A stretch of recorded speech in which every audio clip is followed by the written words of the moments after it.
الحمد لله إلهي عز وجل أدوية إسقاينا كاني هل ودنا والله سوق لا وعد المضى ثم السبيل يسره بإلهي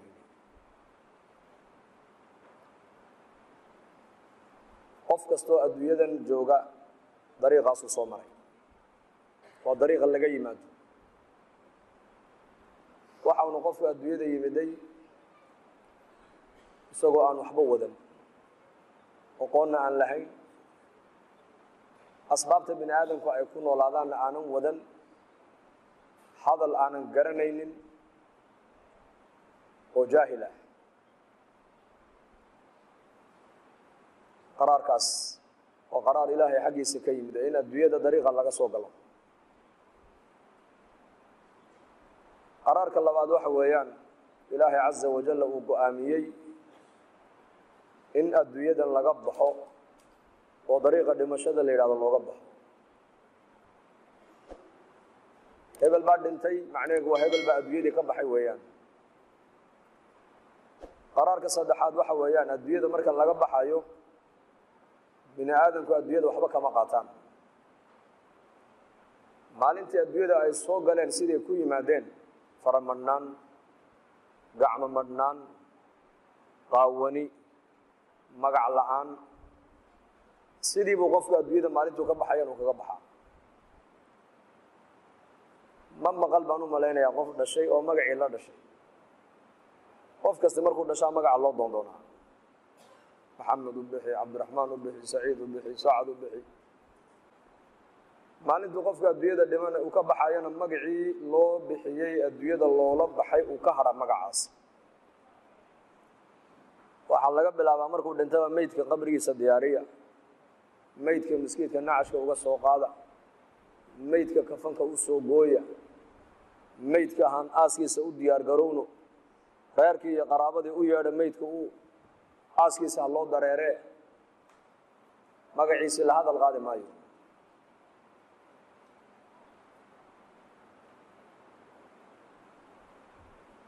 wadankan Djibouti masaajid ku yaala magaalada bartamaheega masjid Xamuudi baa la yiraahdaa masaajidkan idaacada laga adimo weeyaan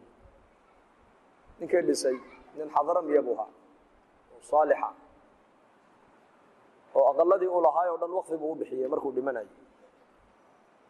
waxa laga sheegay maalintuu dhimanayay gacanta kafka ay banaaneeyay buu banaaneeya xad uga jeedaa baa lagu yiri waxaan uga jeedaa buu caamada ayaan tusinayaa in adduunyada aanan waxba laga qaadan sidii lagu yimiday baa adduunyada looga baxaa laakiin qofka waxa raaca adduunyada ka raaca waa amalkiisa amalkaasi ama ha samaado ama ha xumaado adduunyadana ilaahay azza wa jalla bini aadanka wuxuu u keenay inay adduunyada camiraan maaha inay adduunyada dhisaan ay wax ku beeriyaan maaha in adduunyadan ay wax ku daraan maaha ilaahay quraanka wuxuu ku yiri inna nahnu narithu al-ardha wa man 'alayha wa ilayna yurja'un ba ilaahay arlada korkeega waxa yaala annaka dhaxli doona ba ilaahay ilaahay waxba ku falimaaya daarahan iyo dukaanadan iyo warshadahan iyo diyaaradahan iyo caasimadahan adduunyada ka dhisane aan baabiinayna weeyaan waxba ku falimayna waan baabiinayna waan masaxayna ba ilaahay leeyahay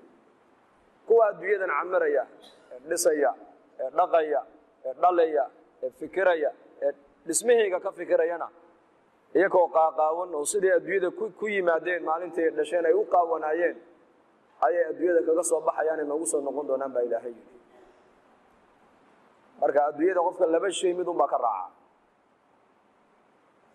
ama amal wanaagsan ba adduunyada ka raaci ama amal xun ba qofka adduunyada ka raaci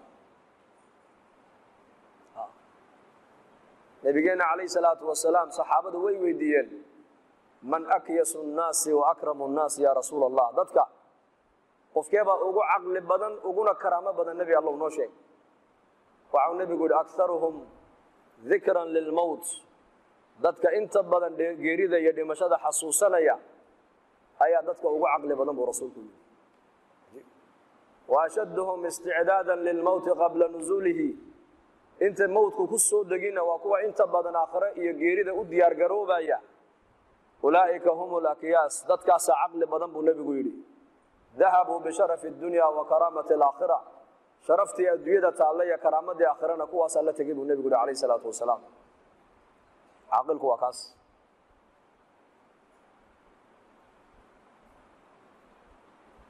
inta aynan dhiman ay dhimashada u diyaar garoobayaan maxay diyaarsanayaan marka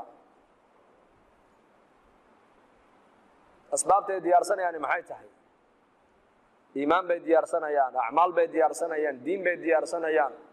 tarju an-najata wa lam tasluk tariqataha fa inna as-safinata la tajri 'ala al-yabsi rukubuka 'ala an-na'shi yunsika 'ala ma kunta tarkabu min baghlin wa min farasin يوم القيامة لا مال ولا ولد وضمة القبر تنسي ليلة العرس waxay diyaarsanayaan iimaan bay diyaarsanayaan qofku doon badda bila doon ma mari karo aakhirana qofku hadduu ku dhaco isagoon iyo dunyada ka qaadan taqwada iyo iimaan iyo alla ka cabsi oo ilaahay abuuray cilaaqo fiican aan la yeelan waan in yiri badweynta baan ku maraya ma aragtaan lug oo bila doon baan badweynta maraya ma mari kara nacashka maalinta lagu saaro wuxuu ku leewsiin doonaa faraskaagii iyo gaarigii laan gurusarkii iyo sariirihii qaaliga ahaa aad ku raaxaysanaysid baad ku iloobi doontaa yawma alqiyaamati laa maalun walaa waladun maalinta qiyaamahana kii maal badan lahaa maalkiisu anfici maayo kii qabiil laan dheeraha ka dhashay qabiilkiisu anfici maayo kii awlaad badan lahaa awlaadiisu anfici mayso wadammatu lqabri tunsi leylata alcursi mar allii marka qofka qabriga la dhiga buu rasuulku noo sheegay xadiis kale qabrigu sidaa buu iskugu yimaadaa لأن فعلها قفك أيها صدا اسكن دافع هذه قبرك اسميمات كيسا نين كبد بادي لها أبو النبي يقولي سعد بن معاذ كبد بادي لها أبو رسولك عليه الصلاة والسلام أتدرون من هو سعد؟ وأنك جيري دي سمالين تأدوية كي تقال عرشك الرحمن كو قريري فرحا لقدومه إمات كو أدوية كتغي بحدة سعد ومالين تأدوية وكبحي ayaa ilaahay jalla wa ala arshigiisa rahmaanka u dhaqaaqay farxad daraadeed jibriil baa soo dhaadhaco nabiga u sheegay yiri nin asxaabtaada kamid ah ayaa go'ay oo ahlu samuhuna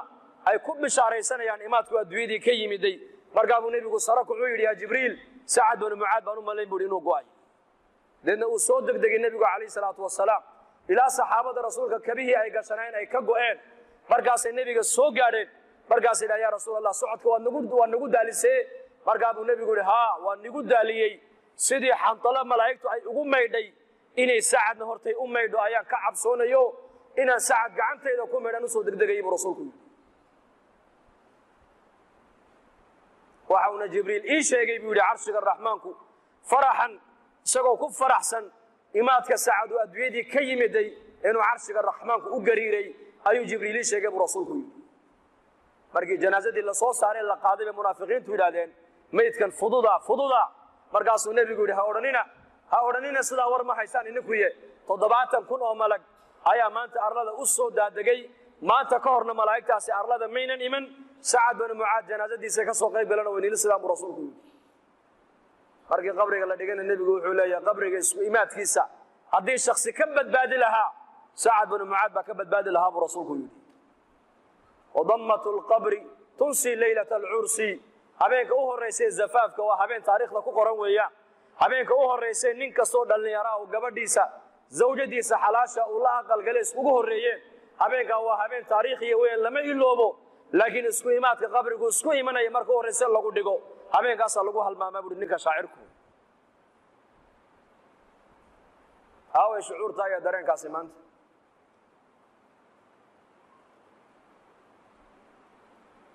وهذا عثمان بن عفان رضي الله عنه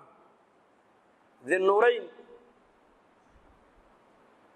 markuu qabuuraha dul yimaado ilmadu garkiisa qoyn jirtay ilaa laabtiisa waxa la yiraahdaa Usmaan jannada iyo naarta ayaa laga sheekeeyaa ma oydida qabriga marka dul timaado maxaa loo idaaba lagu yiri waxa uu nabigu noo sheegay kaleey salaatu wasalaam ayuu yiri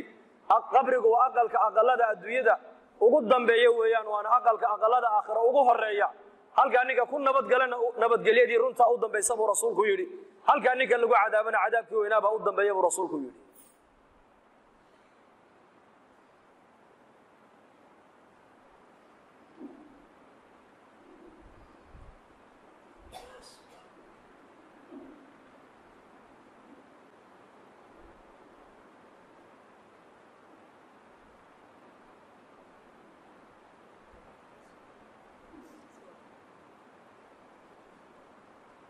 عثمان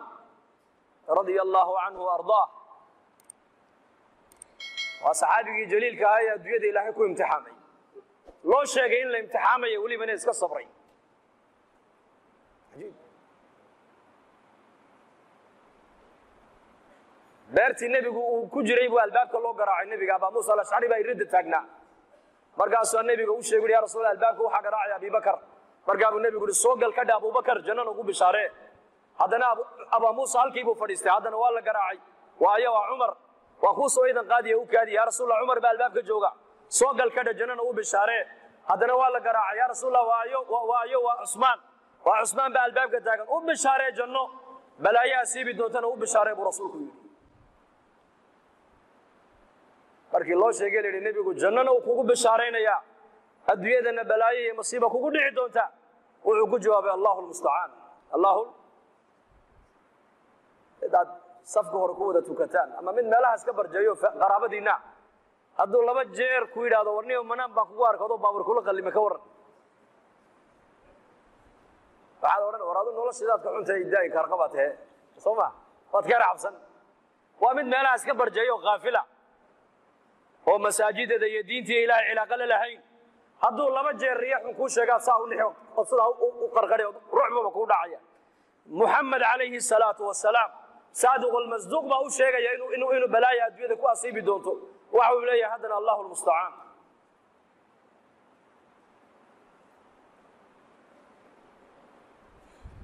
وهذه فاطمة بنت محمد رضي الله عنها سيدة نساء هذه الأمة في الجنة أزواج النبي عليه الصلاة والسلام والنبي قد حفظيه أي فاطمة النبي أصوغ شيء ويكفر ستي ويدنكتي ودنكتي النبي عليه الصلاة والسلام من انتسي مرقاسو كالي فاطمة يرمى أخو شاقي لكتو أخو شاقي وعيد الوان للما قد عادت فاطمة عائشة أركيس أم المؤمنين رضي الله عنها مرقابو النبي يقول هذا كالي فاطمة أركي أخو شاقي لكتو أحكى له أخو شاقي إسلام مرقيبة فاطمة هذا هو قصة شيء فرح عليه عائشة مالين دنبا u yeedhay oo diraarintii maalintaadii aabahan dhaxmartay ee marna ku ooyday marna aad ku farxaday ii sheeg markaabay tir hooyo ku sheegi maayo sirtaas aniga iyo nabiga naga dhaxayso kuma sheegayo walaakin Aisha may halmaamine markii nabigu kaleey salaatu wasalaam adduunyada uu ka intiqaalay ay maalin u yeedhay ka tiri maadaama nabiga adduunyada ka intiqaalay sirtii adiga nabiga naga dhaxaysa maanta inaad sheegto way ku banaantay ii sheeg markaasay tir hadda waan ku sheegayaa arrin sirta u horeysay kaliilmeeyay waxay ahayd waxa uu sheegay geeridiisu uu sheegay inay dhowdahay danawaan oo yeebeetin oo intaad ugu arkayseen sirta labaad uu sheegay ku farxay waxay ahayd wuxuu igu yiri hooyin Faaduma ay aamus miyaanad raalli ku ahayn haweenka ummadda nabi maxamed ee jannada galaya gabadha ugu darajo sarreysay oo ugu barwaaqaysan in ilaahay ka dhigay miyaanad raalli ka ahayn raalli baan ahay tiri riwaayad kalena wuxuu nabigu ku yiri haweeney aamus Faaduma ehelkayga qofka dhimashada igu soo xigo adiga aamus igu yiri dadna waa farxay bay tiri qof dhimashadiisa loo sheego farxaya ka warramay intuu diyaar garoobay qofkaas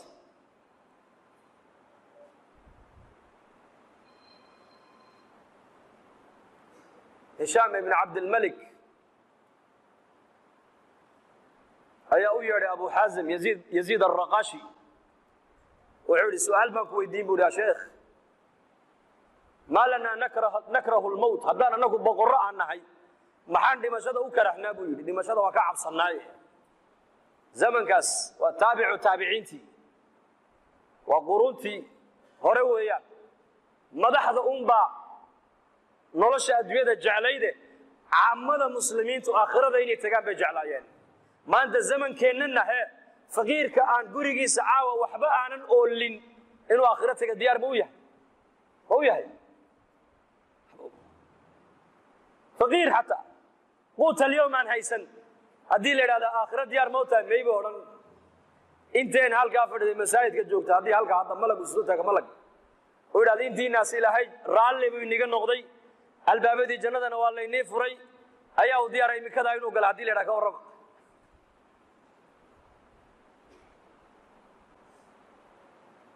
حويري أبو حازم بايدي واحد مشهد أو كرهيسان أنا أكو جوابي هاي الدوية أياد عمرتين waad qurxiseen aakhiradiina waad iska kharribteen oo waad baabi'iseen marka daarta aad qurxisateen aad camirteen inaad ka tagtaan daar aan waxba iniga dhisnayn oo niga baaba'san oo niga halowsan inaad u guurtaan dee ogolaan maysaan buu ku yidhi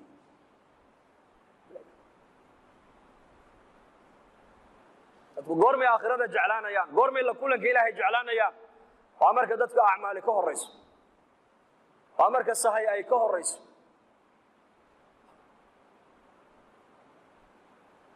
abu dar baa odhan jiray saddex baan adduunyada ugu jecelahay dadkuna way karhaan dhimashada iyo faqriga iyo bugtaanta saddexdaa dadkoo dhan way dhibsadaan aniguna waan jecelahay buu yidhi maxaad la jeceshahay baa lagu yidhi waxaan la jecelahay faqriga waa tawaaduc buu yidhi tawaaduc baa laga helaa faqriga xanuunka waxaan la jecelahay waa dembi dhaaf kullamaa qofka mu'minku xanuunsadaba dembi baa laga dhaafaa dhimashadana waxaan la jecelahay maad garanaysaan buu yidhi maya noo sheeg la kulanka rabbigay baan jecelahay buu yidhi laana dadkaasi waxbay qadimteen iyaku maalintuu dhimanaya abu dar cidla cad buu keligii ku dhintay meesha ribda la yidhaah xaaskiisii buu u yeedhay isagoo sakaraada way ku dul oyday markaasuu ku yidhi naa maxaad la oyeysaa markaasay ku tidhi kaama maarmi karo kuma maydhi karo kuma aasi karo mara kafan kuu noqotona kuma hayo markaasuu ku yidhi dhegayso halkaa u bax tuurkaa u bax tuurkaa u bax buu ka yidhi safar jamaaca mu'miniina soo mari doontee kuwaaba aniga i aasi doonee iigu yeedh buu ka yidhi markaasay ku tidhi xaggee dad aan ka arkaa bay tidhi xaggee dad ka soo maraan xilligan jidka xaajigii xajka ka noqonayna uu go'ay haddee toole oo xajkiina mar horaa laga noqdee dadka dariiqa soo marayaad sheegaysa waa dadkee bay ku tidhi nayaa i dhegaysa buu yidhi koox anigu aan ka mid ahay annagoo maskiidka dhex fadhin oo xalaqad fadhina ayuu nebigu nagu soo baxo wuxuu yidhi mid baa iniga mida ininka keligii cidlo ku dhimani doona keligii buu cidlo ku dhimani doonaa aaskiisana jamaaca muslimiin oo mu'miniina ayaa ka qayb geli doonta raggii maalinta aan la fadhiyey nin kasta uu dhintay nin magaaluu ku dhintay nin tuuluu ku dhintay nin reerkiisiibuu ku dhintay ninka cidlada ku dhimanaya nebigu sheegay ee jamaacadda mu'miniintu aaskiisa ka qayb geli doonto waa anige ordoo tuurka u baxo jamaacaddii nebigu sheegay baa soo mari doonta iigu yeedh buu ka yidhi bal sida hadalka nebiga u rumaysan yihiin dadkaas muslimiinta maanta adduunyada joogta iyo muslimiinta qarniga caalamka joogtay farqiga inoo dhexeeya waa yaqiin khabarka nebi maxamed ay ka maqleen ayay boqolkiiba boqol iyo ku rumaysnaayeen boqolkiiba boqol ninkii nebigu uu sheegay buu yidhi waa aniga ee cidlada ku dhimanaya raggii kaloo dhan way wada dhinteen tuulo iyo magaalo iyo qaryad iyo reerkoogay ku dhinteen ninka cidlada ku dhimanaya waa anige jamaacaddu nebigu sheegayba aaskayga ka qayb geli doontee halkaa u baxo joogsa buu yidhi jamaacaddii baad arki doontaaye isaguna sakaraadkii baa haya tuurtaaba buur bay fuushaa xaggaa iyo xaggaa wax ka socday eegtaa haddana way soo noqotaa maradeeda intay qoysay madaxa u saartaa haddana way ku noqotaa siday u noqnoqonaysay bay aragtay jamaacad muslimiin oo dariiqa maraya maradeedii baa markaa sidaa u tidhi baa la dhihi markaa bay soo leexdeen haweeney bay arkeen buurta dul taagan maxaa cidlada ku dhegay waxay tidhi saaxiba rasuuli illaahi sal allahu alay wasalam nin nebi maxamed saaxiibkiiya ayaa cidladaa ku dhimanaya kaalayo ila aasa bay ku tidhi markaasay idhahdeen oo waayo waxay idhahdeen waxay tidhi waa abu dar alghifaariyi radia allahu canhu abu dar baa cidlo ku dhimanaye kaalayo ila aasa markaasay soo yaaceenay idhahdeen nufdihi biaabaa'ina wa ummahaatina hooyooyinka iyo aabbahay ayaa ku furanaynaaye masaaxiba rasuulillahi baa cidlo ku dhimanaya markaasay abu dar oo sakaraada ugu yimaadeen markay dhulka ka soo qaadeen dhabta ay ku qabteen oo indhaha kala qaaday horta wuxuu ku yidhi bishaaraysta mu'miniin baa tiinoo nebiga ina sii sheegay buu yidhi xadiiskii nebigu markii buu bishaareeyey ta kalena wuxuu yidhi dhegaysta laba qof oo muslimiina walaalkood ma dhinto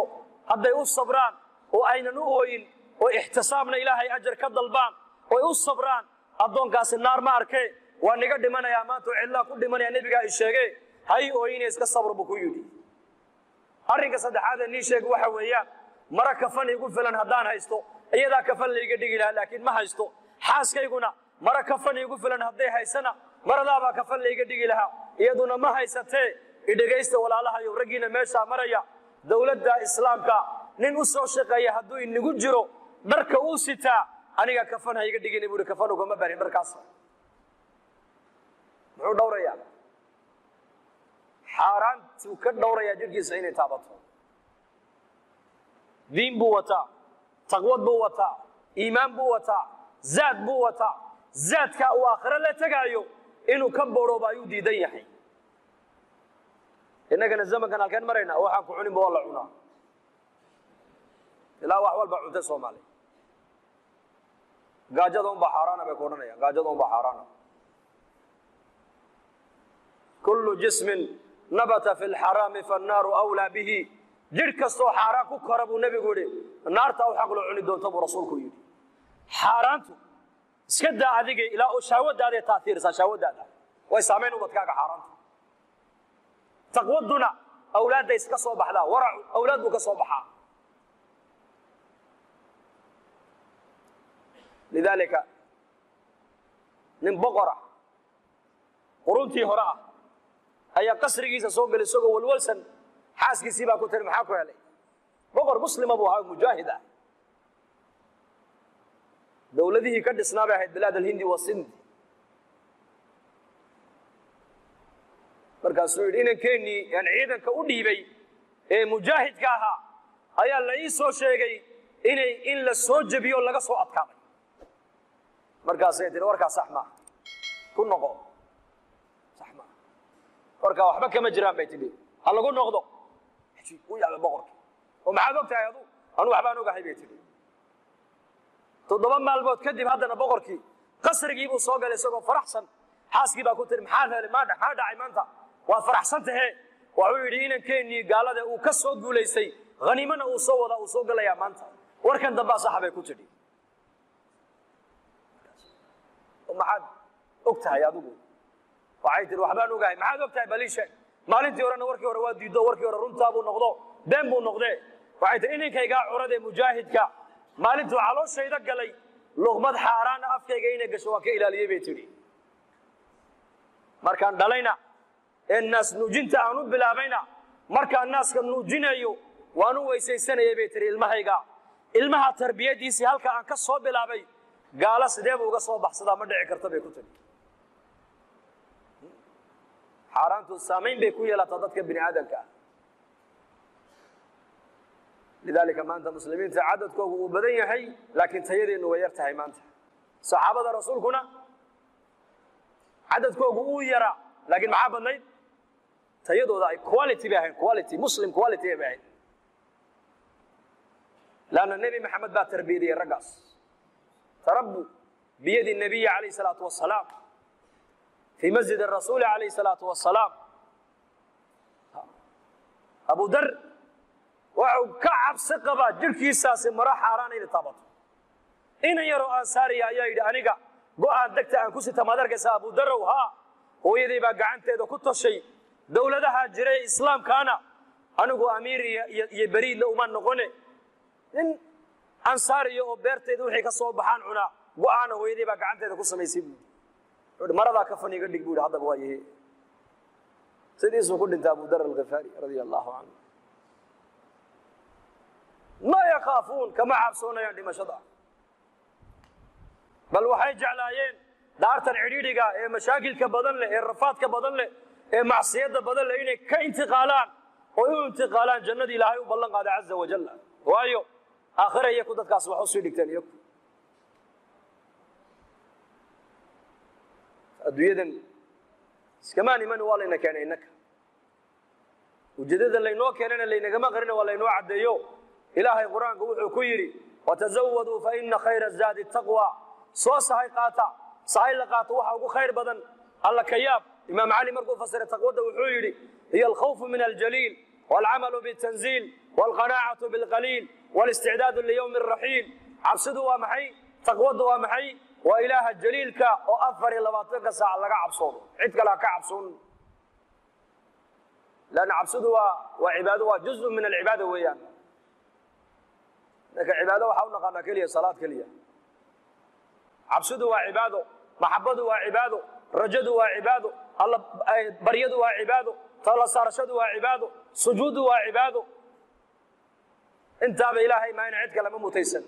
baryada ilaahay baa mutaystay cabsi ilaahay baa mutaysto muxuu yidhi falaa takhaafuuhum wakhaafuunii in kuntum mu'miniin maxabbada ilaahay baa mutaysto wuxuu yidhi waaladiina aamanuu ashaddu xubban lilah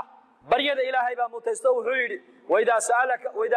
sa'alaka cibaadii cannii fainii qariib waqaala rabbukum udcuunii astajib lakum baa ilaahay yidhi tala saarashada ilaahay baa mutaysto wuxuu yidhi wacalayhi tawakkaluu in kuntum mu'miniin baa ilaahay yidhi haddaad mu'miniinaad tihiin ilaahay tala saarta nacam khashyada ilaahay baa mutaysto wuxuu yidhi nacam aladiina yuballiquuna risaalaati illah wayakhshawnahu walaa yakhshawna axadan ila allah wakafaa billahi xasiiba sifaadkaasaa dadka muslimiinta laga doonaya inay helaan khawfu min aljaliil gaajo ha ka cabsan faqri ha ka cabsan cadow ha ka cabsan ilaahay keyrkii ha ka cabsan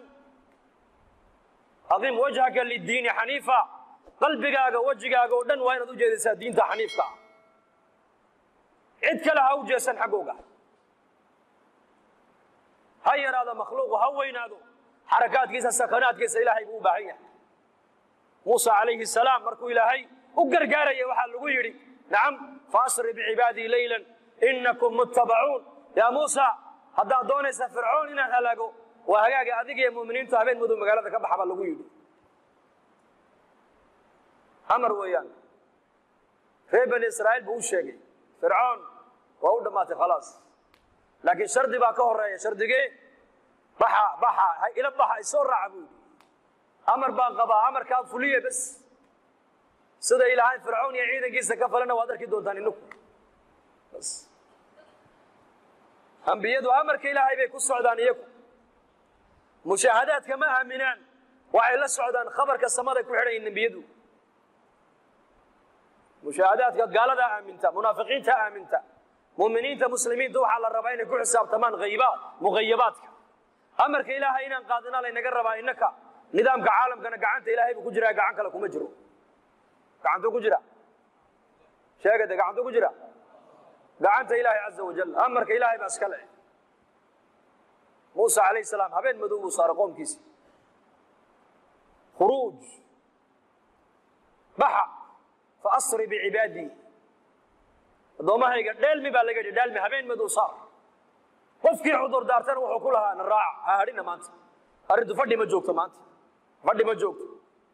nidaamka ilaahay bedelayaa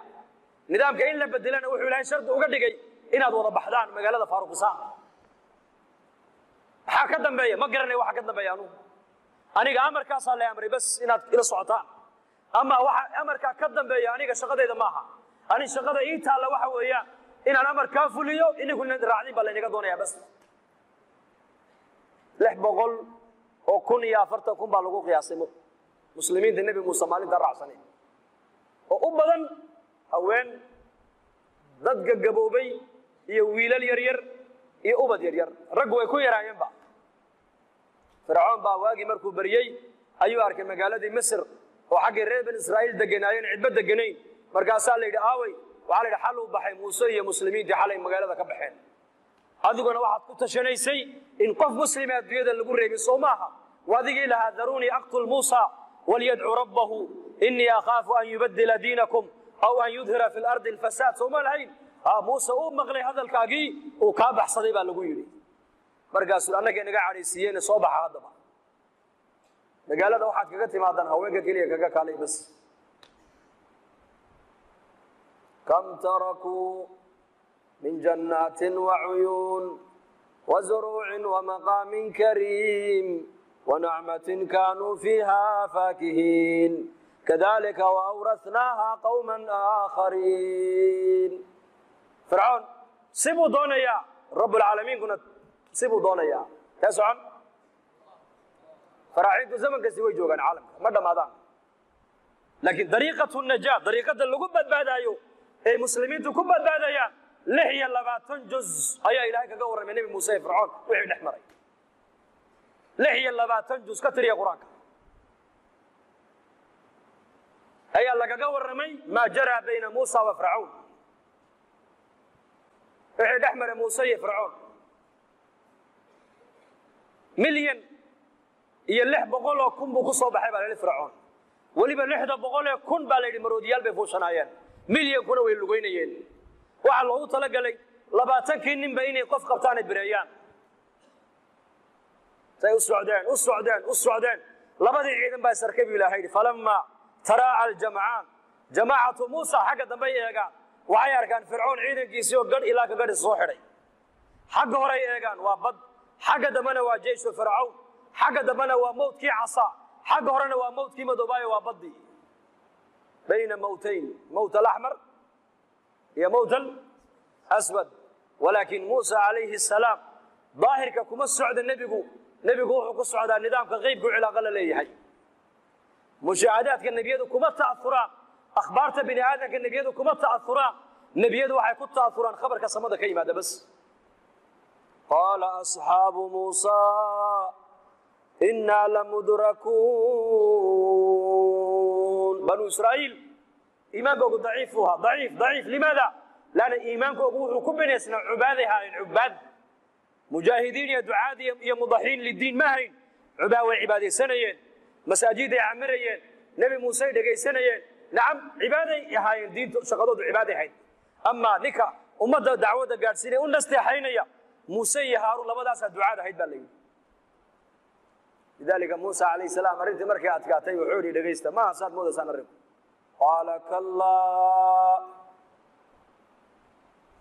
إن معي ربي سيهدين محمد نبينا محوري صلى الله عليه وسلم مركي أبو بكر النبي قلت قلان محوري إذ يقول لصاحبه لا تحزن إن الله معنا حديث كنا ما ظنك يا أبا بكر باثنين الله ثالثهما موسى وحيري معي أنا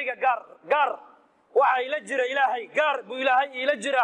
ولكن محمد وحليه هو الولين هم مرقون أبو بكر إلهي بمعين لبدن ليه أبو بكر صديق رضي الله عنه واي النبي يقول للصعداء نبي يقول للددالية نبي يقول للجولينية نبي يقول كحنجري سوق مقالة مكة موسم الحج توسنوا عربت مركز سوا حجيان أيو النبي قرن جرى أبو بكر قريش هدين مغلي ويدي عربت حاج كتيمد اللقيا والرسالة إن نلف فهماني إكحيو إيجي بقرن جري مركز أبو بكر هرس عنجرو قرن جري ورسول الله صدره هذا القصة دقيست بقرن جري مركز النبي قرن جري من يويني من ينصرني حتى أبلغ رسالة ربي وله الجنة أيا يسود وينيا أيا دلكيس إيجيسنيا أيا إيجرجاريا أيا عدو إيجدفاعيا أيا شغادا إلهي يسود يبي إيجو جرجاريا أو جنة قبلنا قاضي عنقنا 10 سنوات أبو بكر الصديق رضي الله عنه أنف دقاله وهيستود وحكم بحي النبي عليه الصلاة والسلام حتى في بعض الروايات جبريل بأوي من النبي وعارك أبو بكر وقميص قزو كرملية ومعي يا محمد صاحب أبو بكر درقيسي وقوقع يا جبريل أبو بكر دقاله سيودا انت أنا مكلف ورنكهر أيو أني قدراتي كبحي بودي حتى مالين عمر يا أبو بكر باسكو دعي مدينة مركي اللي يمدي دولة بلارت مركز النبي الله شاقي مركز النبي حناقي منبركو النبي كاكعو وحوري ورياضة دقيستا ننكستو إنك إنك دين تا إسلام كمالين تاني نيقو يري واد كدوكستين واد كسو فكريسين واد كسو فكري بعد قلت رادين أبو بكر مالين تان كويري إلهي بأي صدر والرسول بانعي رمبات شاكتي بيقيري هذا رمبات شاكتي مركز لعكتيسي صدو أبو بكر حوليس هو استعماله أي أنا قلنا هو استعماله دقاله يسيبه إلى السبيب رسول كويري أي أبو بكر ما يدين إسا مالك قدك عربي إريان إسينا قدك أنقلين إساقا صاحب إلهها قيامهنا حوت كدوش يدين أبو بكر إساقا إلى صاحبه لذلك موسى عليه السلام حيود أنك ربي قيبا معي خاص معي داس لأن أبو بكر صديق النبي بحيوري محاذو ملينا أسا أبو بكر وإنينا أركان إسكداية لبي إلى حسد حين يأرك كرام وتربية نبي موسى بدل لو كلا دلاعيي ولا مريي نبي محمدنا عليه الصلاة والسلام من مكة إلى مدينة النبي قل له muusena bad baa loo dilaaciyay bad usha badda ku dhifan laga yidhi waa lagu badbaadiyey reer bani israa'iil dariiqa isla dariiqa reer bani israa'iil ay ku badbaadeen ayaa fircoon iyo ciidankiisina lagu baabiyey gebigoogiiba nebi maxamedna may u lugeeyey rasuulkeennu waa la eryaday god buu galay raadkiisii baa la daba guray 29 yawman buu nebigu lugaynayey nebi muusena badda loo dilaaciyey nebi maxamedna waa la lugaysiiyey farqiga u dhexeeya waa maxay ilaahay muunan karayn inuu nebiga ka dhex qaado maka uu madiine geeyo nebigoo maka jooga ayaa halkii uu jiifay intoo laga qaada nebiga la geeyey masjid alaqsa min masjid alaqsa ila samaa'i dunya min samaa'i dunya ila thaniya thalitha rabi'a khamisa sabi'a ila sidrati almuntaha halkii dhinaca dhulka uu ku hayay oo wali diiran ayaa nebiga la soo celiyey maalintii hijradana maxaa nebiga ilaahay u daalinayay markaas xikmadda ku jirta maxay tahay zaadul mi'aad buu kaga hadlay ibn qayyim al-jawzi rahimahullah xikmadda ku jirta hijrada axkaam baa ummadda u soo degtay ummaddaa lagu tarbiyadeynayey asbaabta inaynan ka tegin muslimiintu ayaa la barayaa asbaabta in la qaato asbaabta godka maxaa nebiga gelinayey asbaabta inay ummaddu qaadataa la doonayaa asbaabta qaado laakiin asbaabta ha tala saaran asbaabta oo la qaato oo sunnadii nebiga iqtidaa'an binnabiyi loo qaataa waa shariicadda islaamka ilaahay yidhi nacam waa diinta ilaahay naga doon inaan qaadanno asbaabta oo la ictimaadaana ilaahay ma ogolo waa gaalnimo hadda muslimiin badan waxay ictimaadayaan asbaabta asbaab bilaa asbaab lama noolaan karo ku odhan ku salliya rasuulka maa nigu dheereeyey ya haddaan la dheereyn sabra dee ha ka kicine salaadu takbiirat alixraam bay ka bilaabantaa halkay ku dhammaataa tasliim soo ma tasliimtii on la gaadhin hadduu qofka tukanayo maamuumku hadduu ka daba kaca ka warramo ka baxo salaada ya batalat salaatuhu fa insha allah majaalistan diiniga adaabiyaadka adaabta ha la ilaaliyo majaalisteennan taqaarabu bay ka bilaabantaa waxay ku dhammaataa subxaanaka allahuma wabixamdika insha allah waan sabraynaa insha allah dhahda waan fadhiyaynaa soo maa markaad igu dhahda sheekhow naga soo gaabi dhahda annagoon soo gaabin markaas leanna kharashi ma siinaysaan ilahay darti baan u hadlayaa idinkuna ilahay darti baa u dhegaysanaysaan kulliga waa kala macaashaynaa soo maha allah ina barakeeyo maasha allah way naga muuqataa khayrka saa u jeceshay saa u fadhidaan halkee soconnay godkuu galay nebigu abubakar baa godka ku dhaadhacay yaa rasuul ii kaadi anigaa kaa eegaye markaasuu ka fiiriyey nebiga sal alla alay slam cajiib waa hijran dadka nebiga la socdana daraja ilaahay ku siinaya qur-aanku waa maalintaa dadkoo dhan buu canaantay ilaahay baa la yidhi gargaarin la'aanta nebiga u gargaari waayeen abubakarna ilaahay jala wacala si gaar u ammaanay maalintaas haddana godkii buu ka baxay rasuulku way lugeeyeen suraaqata binu maalik ninka la yidhaa ayaa raadkii nebiga soo guray deedna nebigii buu soo gaadhaa la yidhi intii la socday mar abubakar nebiga xagga dambuu ka mara mar xagga horuu ka mara mar xagga dambuu ka mara mar xagga horuu ka mara markaa buu nebigu yidhi abubakar marna maxaad iiga horraysaa marna maxaad iiga dambaysaa yaa rasuulallah xagga dambe markaa kaaga cabsadana waan kaa dambeeyaa waxaan idhahdaa cadowga nebiga xagga dambe kaga imanaya intay nebiga wax yeelayn adiga horta ha wax ku yeelayaan xagga hore markaan kaaga cabsadana waa kaa hormaraa markaabaa nebigu alayh salat slam abubakar uu la yaabay deedna sidii ay u socdeen ayaa ninka suraaqata binu maalik la yidhaah ayaa soo gaadhay nebigii abubakar baa la yidhi waa nin loo ballan qaaday 100 halaad imse halaad imse halaad 100 halaad mar ali markuu arkay buu burqaamay seeftii buu galka ka saaray abubakar baa yidhi yaa rasuul allah waa layna soo gaadhay markaa buu nebigu yidhi ha cabsan abubakar oo ilaahay baa macene allahuma kfiniihim bima shi'ta allahuma kfinaa bima shi'ta cadowgaana soo haleelay sidaa adigu aad doonto ilaahu nagaga qaba buu rasuulku yidhi daabadii uu fuushanaa faraskiisii baa dhulku qabtay baa la yidhi ninkii markiiba markaasuu qayliyey maxamadow muxamadow muxamadow saasuu soo eegay nebigu waa noqon dib dambe niga daba iman maayo iga sii daa markaasuu ilaahay u baryay ilaahu ka sii daa faraskii markiiba lugiibuu la soo baxay waa nin 100 halaad oo geela loo ballan qaaday 100 laa kursar ka soo qaad haddana uu ka soo daba sii daayay faraskii dadna markaasuu nebigu ilaahu macal isaga qabo buu dhul ow macal isaga qabo ilaa isagiiba dhulku qabtay baa ilaa lugihiisiba dhulka galay markaa uu nebigu soo kala noqday markaasuu haddeetoola ninkii wuxuu yidhi dib dambe haddeetoola kaaga daba imani maayo cadowga iga dambeeyana waan weecin waan odhanayaa dariiqan cidna ma marin hortaadana geelaygiibaa daaqaye calaamad baan ku siina waxaad doonta ka sii qaado markaa buu nebigu yidhi may uma baahni geelaage keen buu yidhi waxaan kuu qoro waxbaan kuu qorayaa soo adduunye ma doonaysid sow aniga waxaad ii daba ordaysa adduunye jacaylkaama haa keen waxbaan kuu qorayaaye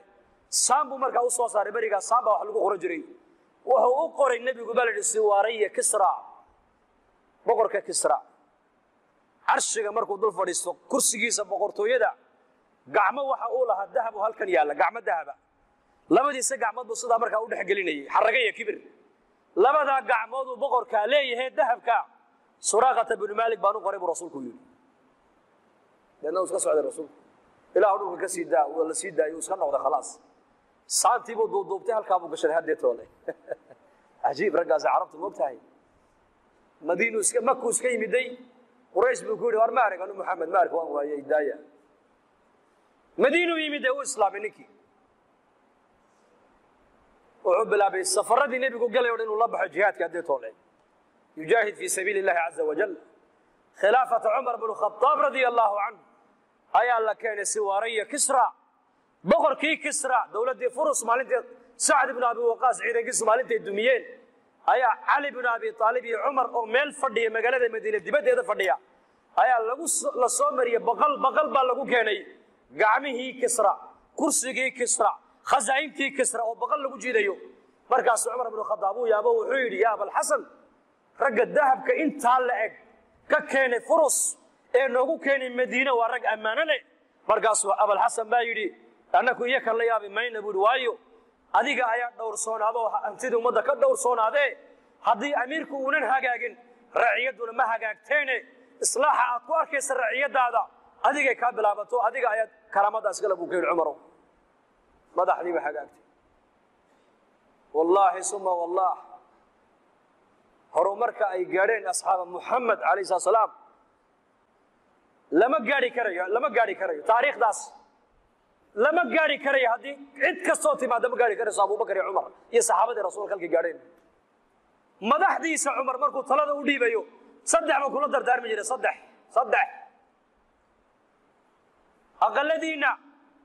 aqalada muslimiinta inay ka sarrayn ha la mid noqdaan albaabadiinu ha furnaadaan cuntada aad cunaysaan ha noqoto muslimiinta qoyska ugu daciifsan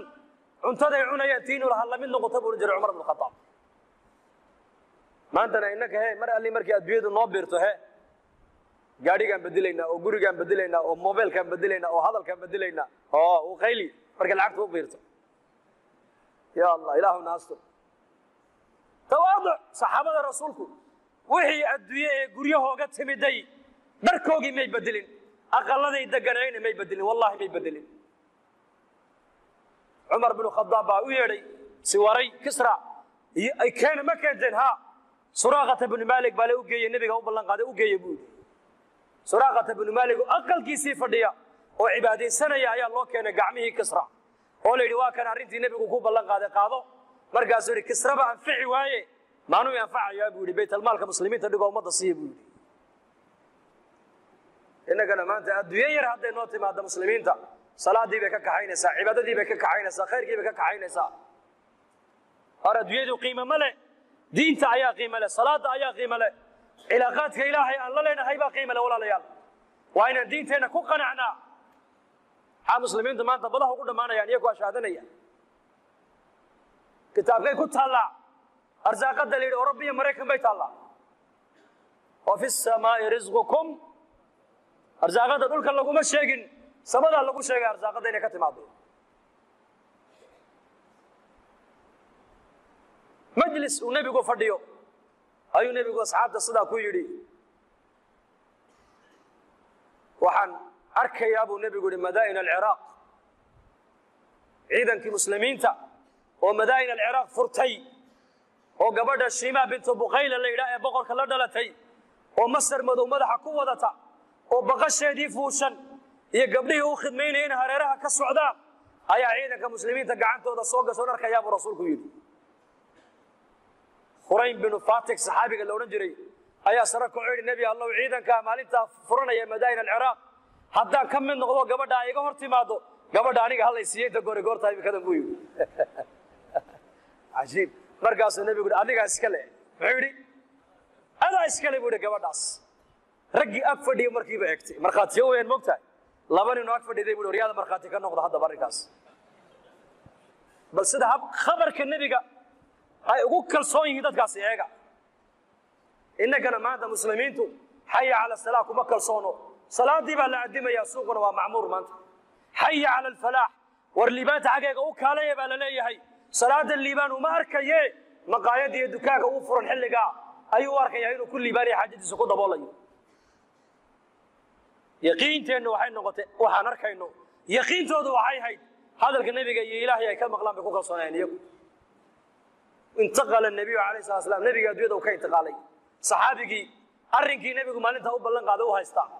abubakar baa taladii ummadda la wareegay khilaafadii cumar ibnu khadaab baa timiday madaa'in alciraaq baa la galay ciidankii madaa'in alciraaq ku jiray buu ka mid ahaa wallaahi waa halkii nebigu sheegayay buu waa taa magaaladu nebigu sheegayay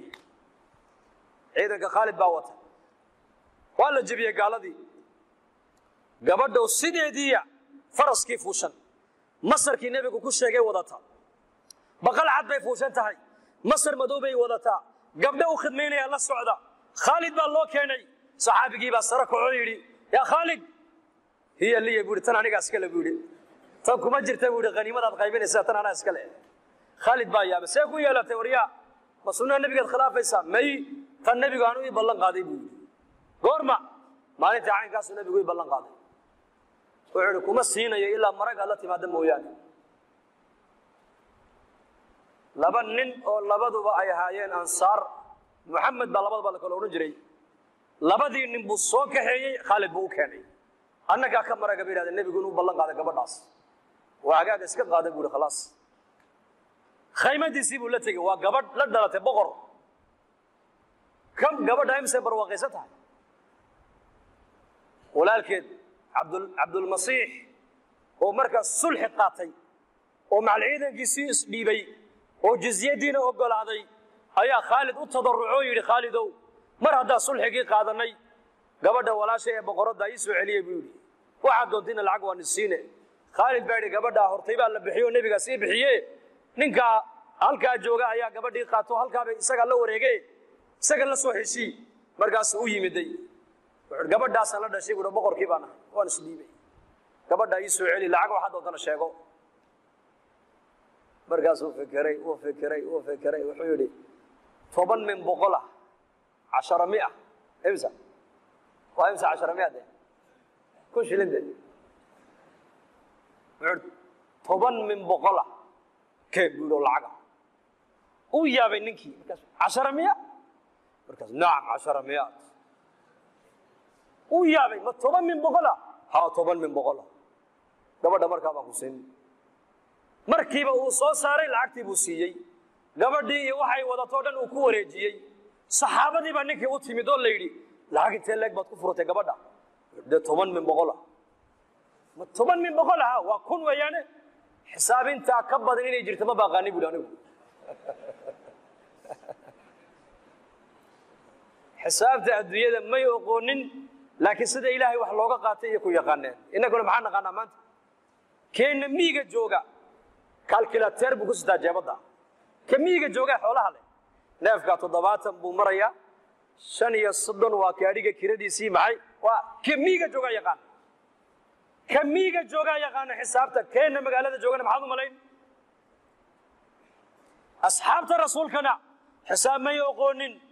laakiin maxay yaqaaneen iyaku sida ilaahay loo bariyo yaqaaneen sida ilaahay loo raali geliyo yaqaaneen sida ilaahay loogu dhawaado bay yaqaaneen asbaabta ilaahay u dhawaynaysa bay yaqaaneen asbaabta ilaahay ka fogeynaysa bay yaqaaneen waxa ilaahay raalli ku noqonaya bay yaqaaneen meesha ilaahay raalli ka yahay bay marayeen hadday gacmaha cirka u taagaan ducadooda lama soo celinin iyaga saadarteed muhiimaddu waxa weeyaan adduunyadan ilaahay baana keenay ujeedada laynoo keenay waa inaan adduunyada ka qaadanaa diin dhammaystiran waa inaan garanaa ilaahay maanta inteenu jirnaa nin walba lacag intuu haysto uu garanayaa maanta laakiin inta ilaahay uu jiro ma qiyaasi karayna maanta saxaabada rasuulku way yaqaaneen wallaahi way yaqaaneen way yaqaaneen sacd ibn abi waqaas baa soo galay basra dad meel ku urursan buu arko meel taagan oo nin dhagaysanaya markaa buu sacad ku yidhi maxaad ninka u dhagaysanaysaan muxuu sheegayaa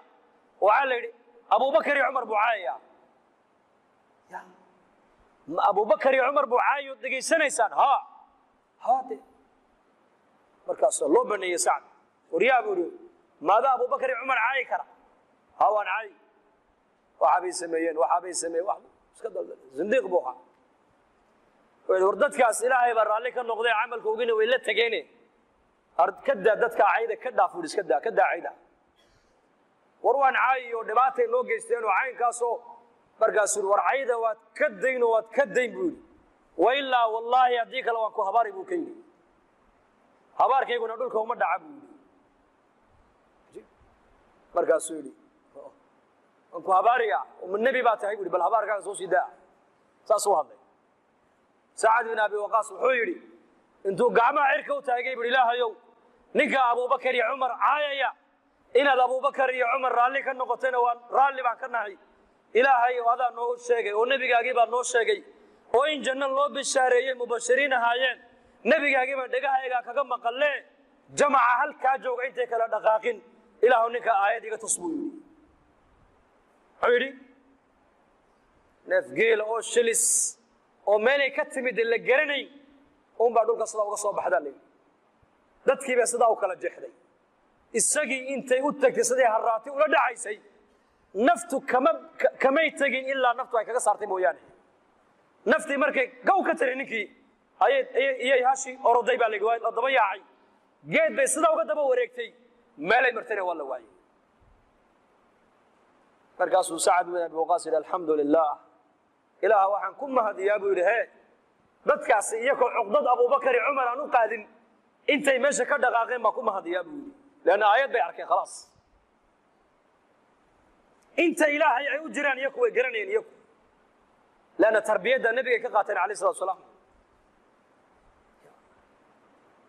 diin bay ka qaateen nebiga diin bay ka dhaxleen ilaahay cilaaqadiisay ka dhaxleen maanta muslimiinta caalamka cilaaqadaasaa nagu yar bas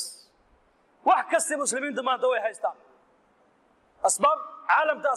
caalamka asbaabta u badan maanta muslimiinta haysata cadad ahaana haddii la eega tirada muslimiintu ma yar tahay ma yar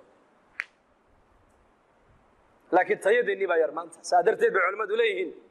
ummaddan waxaa loo baahan yahay mar labaad in iimaanka iyo diinta loo jadiidiyo dacwaddu waa laba qaybood dacwad gaaladaa loogu talagalay waa dacwat lislaam dacwadna muslimiinta loogu talagalo waa dacwat liimaan gaalada dacwadda loogu talagalay waa maxay soo islaama waad nabadgelaysaan dacwada muslimiinta loogu talagalay waa maxay tacaalow nu'min birabbina saaca kaalaya soo gala masaajida ilaahay saacada rumaynaya saa darteed walaalayaal ilaahay uuna doortay oo diintaasaa ilaahay noo doortay oo muslimiin baa ilaahay naga dhigay ummaddii nebigaa ilaahay naga dhigay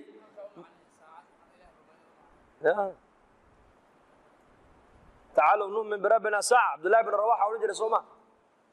saacad ilahay aan rumayna maxay ka dhigan tahay iimaankii waad ku dhalatay islaamnimadu waad ku dhalatay kaalay fadhiiso iimaankii aakhirada ha ka mudaakaroonay hadda saacadda iminkaan wada hadlayna iimaanku inooma ma ziyaadayo yasdaad xalaqat alcilmi haddaad fadhiisato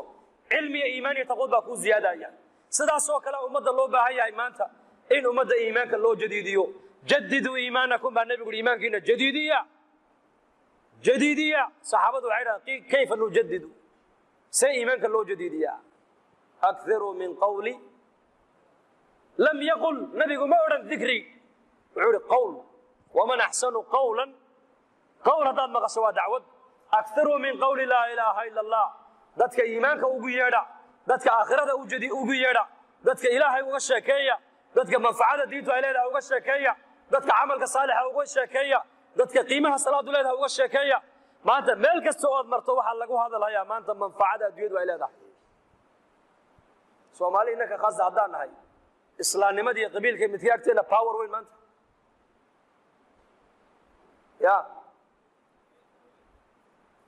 dadka agtooda midkee ku weyn waadaa musleena mala arrintaas wayna taabatay waa sognahay dee wada soomaali dhega dheer baan ahe ilaa ana meel aniguna jarmal ma yihi ninkuma nigamadahe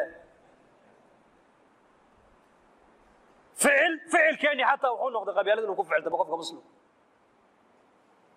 qabiil inuu hadlo qabiil inuu dhaqaalaha u bixiyo qabiilkiisa inuu dacwiyo qabiilkiisa inuu faaniyo xataa majlis baad arkaysaa qabiil loo fadhiya waddankeena islaamnimada la dooni wax walba inay kaala weynaato nin reer madiina ayaa soo galay masjidkii rasuulkeena sal lla alay slam bilaal iyo salmaan oo fadhiya buu arkay wuxuu ihi kuwan maxaa looga baahan yahay buuhi haddeetoole hadalku ku hadla dhegeyso ninkan muxamed yuu leeyay ninkan muxamed qoomkiisii buu helay haddeetoole carab baa u kacday kuwan maxaa looga baahan yahay haddeetoole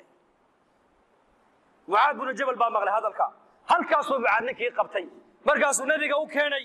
markaasuu mucaad weliba u sheegu yidhi ninkani sidaa iyo sidaa buu yidhi rasuul allah markaasaa nabiga wejigiisiiba bedelmay mambarkuu nebigu fuulay dadkii oo dhan baa loo wada yeedhay markaa buu nebigu yidhi dhegaysta aabbihiin waa aadam calayhi asalaam hooyadiinna waa xawaa luqada carabiguna aabbihi hooyay nimaa buu rasuulku yidhi man takallama biha fahuwa carabiyun baa nebigu yidhi ninka luqada carabiga bartee ku hadla waa carabi hadalkaa markuu nebigu yidhi khudbaddii buu joojiyey mucaad binu jabal weli ninkii sidaa buu hayaa markaasuu yidhi yaa rasuul allah ninkan maxaa ka yeelnaa markaa buu nebigu yidhi dachun linnaar yaa mucaad ninkan naartaa kaaga filana naarta u daa buu rasuulku ka yidhi waa nin masjidkii nebiga jooga la soco wuxuu yidhi naartaa kaaga filane naarta u dhaaf maalintii nebigeenu adduunyada ka intiqaalay carabtii ridowday ee diinta ka noqotay ayuu ka mid ahaa isagoo murtadana ninkii waa la dilay baa la yidhi ajiib hadalkii nebigaas yaa xaqiiqoobay maadaamu hadal wuxuu ku hadlay ummadda midnimadeeda kala geynaya oo cunsuriyad iyo qabyaalad abuuraya hadalkaabuu ku mutaystay ninkaas inuu naar ku dambaynayo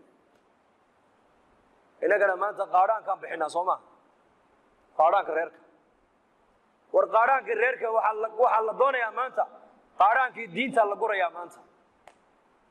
yaa saa u diyaara insha allahna dhahda qaadhaanka diinta diyaar ma u tihin diinta haddaan maalkeenna waktigeenna salaaxiyadeenna cilmigeenna cimrigeenna caqligeenna raganimadeenna diinta culummada keliya lagu dayn maayo shaqadeeda caamada waxaa la doonaya diinta inay ka shaqayso reemihigu diinta inay ka shaqeeyaan baa la doonaya tujaartu diinta inay ka shaqeeyaan baa la doonaya quraadu diinta inay ka shaqeeyaan baa la doonaya imaamadu diinta inay ka shaqeeyaan baa la doonaya mu'adiniintu diinta inay ka shaqeeyaan baa la doonaya ummaddan waa ummad daran weeyaan waa ummad daran oo ilaahay baa daran ummaddan maanta xilkii diinta markaan u daynay inay culammada unbaa diinta ka mas-uula oo iyaku waxaa sheegaan caamadii waxay ku dhaceen inay 24 saac qabiil u ficiltamaan qabiil qaadhaanka u ururiyaan qabiil u hadlaan qabiil u fadhiistaan qabiil ka sheekeeyaan qabiil u ficiltamaan qabiil isku jeclaadaan qabyaalad isku dirraan qabiil u urursadaan waddankeenna maxaa dumiyey qabiil baa dumiyey qabiil baa halkaa ina dhigay waxaa dad badaha ku gurmaya maanta bilowgii waxay ka bilaabantay waa qabyaalad waxaas oo dhan dhibtayna soo gaadho dhan asaaskeegu waa qabyaalad weeyaan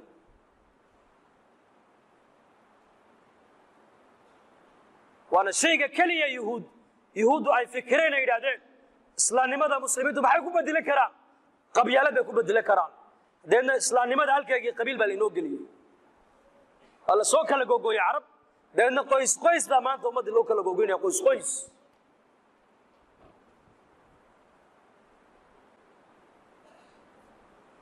inaan fikirna laynaga doonaya walaalayaal oon murugoono xaaladda maanta ummaddu ku jirto وحالة لقى مرغوده وياه يا أيها المزمل آيدي هو الرئي نبي أنه كسود دقي حاجان آيات وحاكو جرتا إن لك في النهار صبحا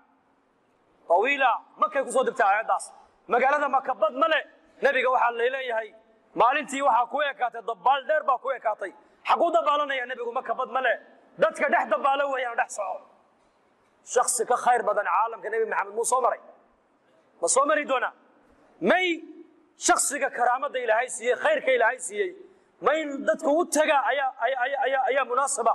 ومسوين لوي ما ده سقول لقدريه يا وإن لوي ما ده صومه ولكن النبي محمد هو كمل أبي إنه ما ده سقول وتجو إنه سقول دول كسبه إنه سقول دقح لقوا إنه سقول وجهي سشريفك قندوف لقى كتفه إنه سقول عي أنو قل من لقوا عايو ليدا مجنون معلم مجنون ما جوابه النبي إلهي بأو جوابه يدي ما أنت بنعمة ربك بمجنون شاعر بيدادين إلهي بأو جوابه يدي وما هو بقول شاعر كاهن بيدادين إلهي بأو جوابه يدي وما هو بقول كاهن ويهلين لست مرسلا بيدادين إلهي بأو جوابه يدي إنك لمن المرسلين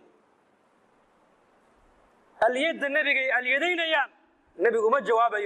يو جوابه يا إلهي بأو النبي الدفاع الله يعصمك من الناس شخص كخير بدنا الدنيا ما صوم الرسول كنا ما نصوم رأيه آيات دامر كسود دكتنا معناه ومعي وضبال ربري باتينه بدوات قانا نيجي بري قال له وين يا ماشي والسعودي حدونا قاعدين عدد وخبطه جيت كوجوهر في عم كل حدا يكون نسطع تصامع لكن نيجي الضبالنا يبدون كجرة كورما ما جوجين كرو غور ما جوجين يا بس مركو بدك بحو جوجين يا وآياته ugu horeey nabigeena ku soo dagay dadaalkiisa fikirkiisa dadaalka uu nabigu qaaday waxa laga cabiray nin baddex dabaalanaya ahadiis kana dhageyso sakaraadkii markuu qabtay ayay tiri Faatuma waa karba abata waa karba abahay waa kurbaysan yahay maanta markaa uu nabigu indhaha kala qaaduu yiri laysa ala abiki karabun ba'da al-yawm ya Faatuma abaha maanta kurbaya dhibaato ugu dambaysa آياتي هوري حديث كسر ما يقدر يقول تمرك حديث كان بدي وان كسر بحي هذا الناس الشديد الراحة دي أنا جاي بلا ما يساع منهج كقف كمسلم قال لك دوني إنه كن نولادو ومنهج كاس راحة دي إنه ما طالع تمتع يتنعم قال هذا إسكاله مسلم كهدي ده الله تعالى قال لي إنه مجاهده يتضحيه يدعوة يهجرد ينصرد يفكر يمرق هي أمر بالمعروف هي النهي عن المنكر هي تعليم هي تزكية هي تربية إنه مدى فعل الله دون يغفق مسلم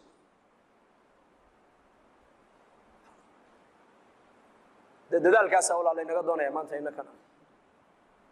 مالها أباهن هذا الوحبة كما ترى دول اللي قوادرتي جيركا يبصد معاك دحية سارك habeen walba shan lix bay cuntaa jiirkii baa tale iskugu yimid la yiraahdo waxay yiraahdeen war sidee ku badbaadnaa waan dabar go'aynaabe mid baa tale soo jeediyo yiri bisada si loo garto shanqadheeda loo maqlo koorta geela aan koorta u sudno halla soo suro buudi galodeeda la maqli deedna waa loo sii banayn meesha waa laga yaaci buudi أميركي جيرك وقصر رأيه بعد ثلاثة وثلاث في عناد سوجي دسه لكن كم أساس ولا يقولي كم هي مالي شيء كم هي كاس أساس ولا يسقى ولا عوني لكن هي بدبادية يا نقصان دينه ما أنت مسلمين تما كم وقت بس كم وقت مالي شيء أد سوما والدرسنا كل جن وعلى الدنيا ما أنت هنا رجع سوسوري هنا نقولنا لينك الدنيا جيرك سوسوري ولا عوني سجع ولا واي خلاص لكن هي بدبادية ومتى بدبادية قصة الغلام غلام حديث صحيحة غلام إنه ير بقر كي وحو كويري أنا جمد كلية تقول لي سواح وياه دتك مجالات ودن صوصار أنا جنا جيت كا يقول حد قان صدى إذا يلعب كي السوقات مركات جني سواحات هذا bismi illaahi rabbi lghulaam ku gan sidaasumaa kaaga dhiman buuhi anigu si kale kaaga dhiman maayo yarkaa muxuu doonayaa inay ummaddu hidaayo hesho inay ummaddu hada huwa tadxiya u dilay u dhintay kii yaraa dadkii oo dhan waxay yidhaahdeen aamanaa birabbil waxaa la yidhi 70,000 bay ahaayeen baa la yidhi dakhaluu fi lislaam waxaan ka fahmaynaa axaadiistaas nabigeena sal lla ly slam haddaan doonayna ummaddu inay hidaayo hesho inay ummaddu xaqa fahamto inay ummaddu diinteeda u soo noqoto in muslimiinta ilaahay qur-aanka ku sheegayay inay noqdaan haddaan doonayno waa inaan diinta inagu aan waktigeenna maalkeenna aan u ogolaana da insha allah ayaa sidaa niyoonaya insha allah dhahada de insha allah dhahada de tii reer bani israa'iil maaha tii nebi ismaaciil insha allah di reer bani israa'iil tay ahayd wa innaa in shaa allahu bacda as'ila tawiila markay su'aalo badan ay keeneen qaaluu idcu lanaa rabbaka yubayin lanaa maa lawnuhaa maa hiya ina albaqara tashaabaha calayna markii u dambaysay yidhaahdeen wa innaa in shaa allahu laakiin nebi ismaaciil muxuu yidhi yaa abati ifcal maa tu'mar satajidunii marka insha allah dateen doonaynaa marka tii nebi ismaaciil insha allah tii nebi ismaaciil insha allah dhahada allah ina barakeeyo